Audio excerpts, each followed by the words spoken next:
So much has been said about why people are so disengaged and unhappy with modern life. So much has been said about why people are dejected, depressed, disinterested, lonely, aimless, without purpose, and without anything fulfilling in their life. Well, newsflash, it's because they're not having kids. God gave us the ability to produce offspring in our image, just like He produced us in His image. He created in His image and gave us the ability to do the same. This is an amazing thing. And people take it for granted. And they wonder why they suffer. God tells us, God's Word tells us, and people have always done this all throughout time, get married and have kids. And when they go away from this, they suffer. They feel miserable, depressed, unfulfilled. There's a reason. You're not doing what God told you to do. It's very simple. Instead, we do all the other perverse things, right? All the other things, the sexual things that are all over the internet, hookup culture, everything. All these things come about because we don't just simply get married and have kids like we're supposed to. We're so far down this destructive, ugly trail and ugly path that even suggesting that this is what the overwhelming majority of people should be doing is considered controversial. I recently asked a friend why he didn't want to have kids, and he said because he had a bad childhood. Well, I said, well then have a kid and give him a good childhood then. And he didn't have a response. He had nothing to say to this. You can't let these things stop you. This is another thing that is happening.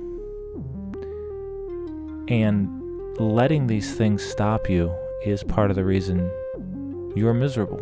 Because you feel like you don't have the resources, you don't have money, you don't have blah, blah, blah. Hopefully you have the right partner.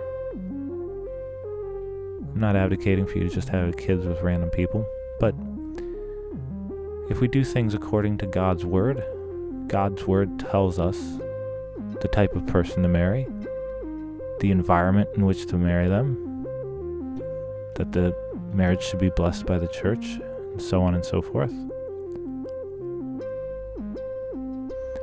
Everything that we need to do is right there. It's obvious. We convince ourselves of all these issues. We convince ourselves that we shouldn't have kids because of our own trauma or lack of finances or whatever it is. I think the blessing that children are outweighs all of that. I think as it looks more and more like it's economically not viable to do so, and the more it looks like I don't want to bring children into this world type of thing, I think the more that we need children. It's part of the reason the world is the way it is because we're not having children. We are, as we are with many things, we are worsening the problem by trying to avoid it. What happens with the population as it ages? We're not having kids. Well, we have many problems, many problems that are related to that, some of which I cannot feel free to talk about without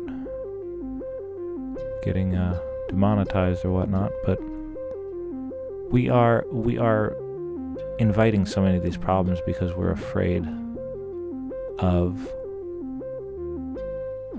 less than critical things we're afraid of. And it sounds serious, you shouldn't do things you can't afford, especially not bring a human into the world. But at the same time, how many people on down through the ages were not able to technically afford having children? How many people had kids that were dirt poor, much poorer than most people currently are that are making this argument? They found a way.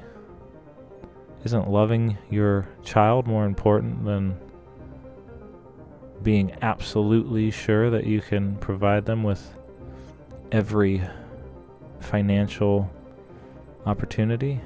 I would say so.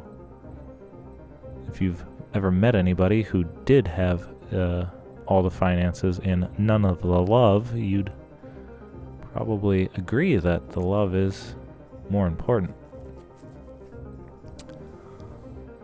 I don't think there's too much else to say about this at the moment, but just think about it.